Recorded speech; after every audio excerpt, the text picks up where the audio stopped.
Sylvain, bonjour. Bonjour. On vient de terminer l'émission Radio Imo spéciale Annecy. Les premières impressions avec les invités qui se sont exprimés dans l'émission. Alors, Bien ici, bien chez vous, c'est un concept hyper intéressant parce que, en fait, c'est une coproduction avec Bien ici.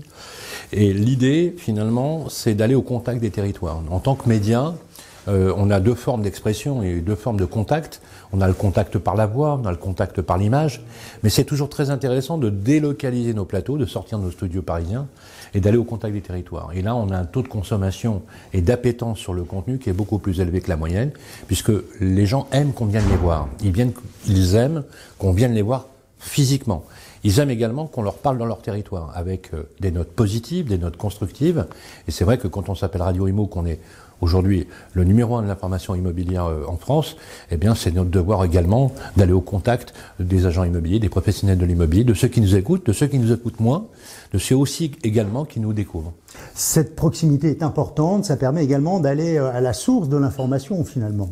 En fait, à la source de l'information et surtout concernant le marché de l'immobilier qui est quand même sévèrement ébranlé, avec une crise structurelle, multifactorielle, qui a complètement mis à genoux toute une industrie, les agents immobiliers, les administrateurs de biens, les syndics de copropriété, et je ne parle pas des promoteurs, dont le marché a été rétréci de moitié quasiment dans les 2 dernières années. Le fait d'aller se préoccuper du marché, d'être à la source de l'information, d'aller taquiner également les politiques publiques, mais aussi les politiques locales, forcément ça a un impact. Et notre mission, notre ligne éditoriale, c'est de mettre en relief l'action au territoire. Mais je prends un exemple.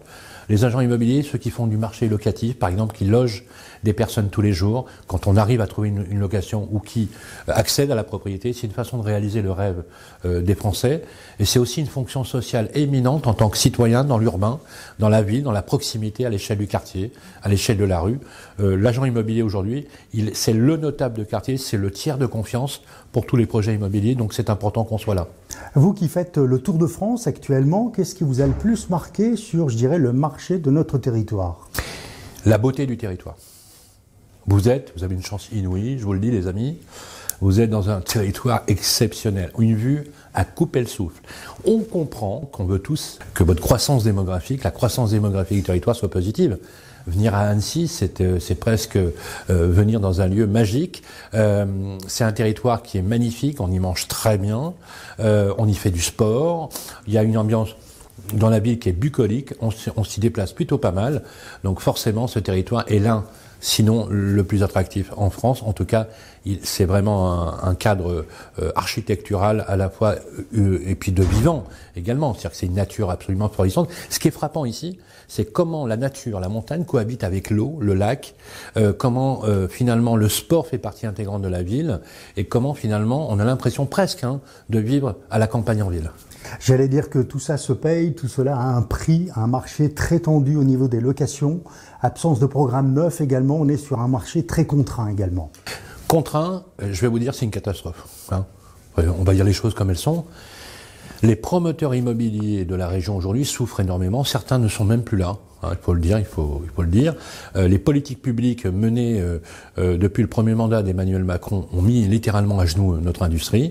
Il n'y a plus d'aide à la pierre, il n'y a plus d'investissement, il n'y a plus d'aide fiscale.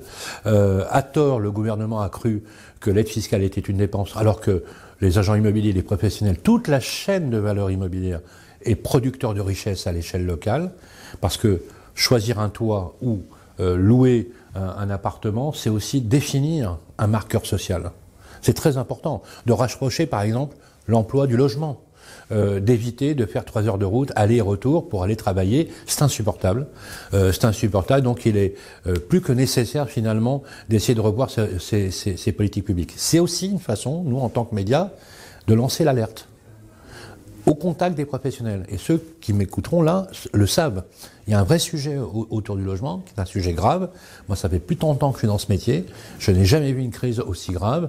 Et donc, c'est avec l'unité, la solidarité de la chaîne immobilière, de tous les professionnels de l'immobilier et de toutes les organisations de l'immobilier pour essayer de faire valoir l'action citoyenne des agents immobiliers une bonne fois pour toutes. Le logement devait être une priorité comme l'est l'industrie, le tourisme en France. C'est une activité économique conséquente. Alors, une priorité, je vais même aller plus loin. Une priorité absolue. C'est un besoin primaire. Se loger, c'est comme se nourrir. On devrait même, je vais vous dire, vous savez, quand on achète du sucre, on paye une TVA 5,5. On peut se passer de sucre, mais on peut pas se passer d'un logement. Et ben la différence, c'est qu'on a une TVA à 20 pour le logement dont on a impérativement besoin, et on peut se passer de sucre, et on a une TVA à 5,5. Vous voyez, c'est des petits détails comme ça. Mais quand vous pensez qu'aujourd'hui, il y a presque de plus d'aide à la voiture électrique qu'il pourrait y en avoir au logement, ben qu'est-ce qu'on va faire? On va tous vivre dans notre voiture électrique? Non. Aujourd'hui, il faut replacer les choses. Le besoin du logement est un besoin de première nécessité. C'est un besoin maslowien, c'est la pyramide de Maslow. On doit se protéger. C'est aussi le lieu de l'intime. C'est le lieu où se définissent les projets de vie, les enfants qui naissent, qui partent, des successions de la maison que l'on transmet. L'immobilier, ça revêt une dimension bien plus importante que cela. Et c'est les agents immobiliers aujourd'hui, il ne faut pas se tromper, les professionnels, qui aujourd'hui permettent au marché de se fluidifier ou de se réguler tant qu'ils peuvent. Mais s'ils ne sont pas aidés par les pouvoirs publics, ben, ils ne pourront pas forcément plus avancer. Donc il faut qu'il y ait une prise de conscience des politiques publiques locales, régionales et nationales, et du président de la République et du gouvernement, pour doper, aider les professionnels de l'immobilier à accomplir au quotidien leurs tâches. Merci Sylvain pour votre témoignage éclairant. On va vous retrouver sur Radio Imo très prochainement et aussi sur d'autres médias. Absolument. J'anime une émission tous les samedis entre 12h et 13h à l'heure du déjeuner, Parlons Imo, qui s'adresse au grand public avec 89 fréquences régionales, mais également sur le DAB, qui est rediffusé le mardi suivant sur Radio Imo, qui est un média digital. Je rappelle qu'on peut télécharger l'application de Radio Imo, elle est gratuite, et avoir en accession replay sur la chaîne YouTube de Sud Radio. Et j'ai le plaisir également tous les mois d'être éditorialiste sur BFM Business pour parler bien sûr d'immobilier. Rendez-vous est pris, Sylvain, merci. À bientôt.